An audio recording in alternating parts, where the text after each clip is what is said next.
గుర్తింపుని తెచ్చుకుంటారు. ఇక ఈ రోజు మనం అలాంటి ఒక యోధుణ్ణి కలవబోతున్నాం. ఆయన 3 ఏళ్ల క్రిందట మహారాష్ట్ర నుంచి శ్రీనగర్ దాకా ఏఎస్ఎస్పీగా ఎస్ఓజీ బాధ్యతలు నిర్వర్తించారు. Senior superintendent of police Bajirao Singham.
SOG ఎలా ఆపరేట్ చేస్తుందో మీరు మా వ్యూవర్స్ కి చెప్పగలరా సార్?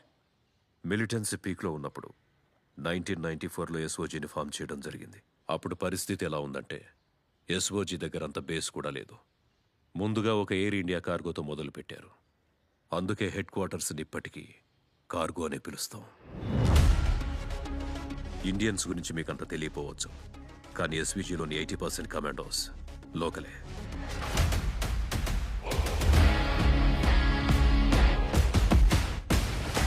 ఎప్పుడైనా అటాక్ జరిగినప్పుడు అన్నిటికంటే ముందు జేఎండ్కే ఎస్ఓజీ వస్తుంది.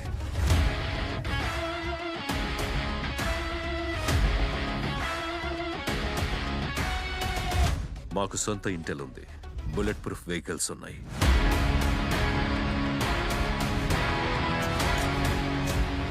ఇప్పుడు మాకు అన్నిటికంటే పెద్ద మిషన్ పిల్లల్ని రాడికలైజ్ కాకుండా కాపాడటం. మీరు నమ్మకపోవచ్చు, కానీ ఎస్ఓజీలో మిలిటెంట్స్ కూడా ఉన్నారు. వాళ్ళని రిఫార్మ్ చేశాం. వాళ్ళు ఇప్పుడు దేశం కోసం పనిచేస్తున్నారు.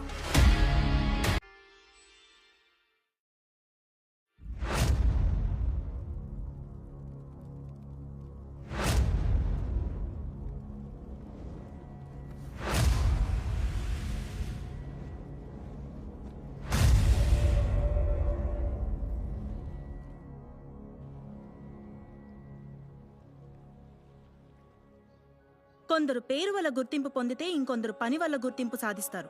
కానీ కొందరు వ్యక్తులు తమ పనితోనే తమకంటూ ఒక గుర్తింపుని తెచ్చుకుంటారు. ఇక ఈ రోజు మనం అలాంటి ఒక యోధుణ్ణి కలవబోతున్నాం.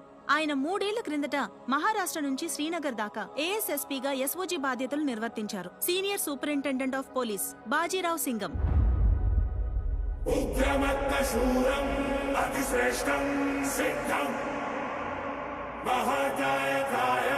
శ్రీ మహావీర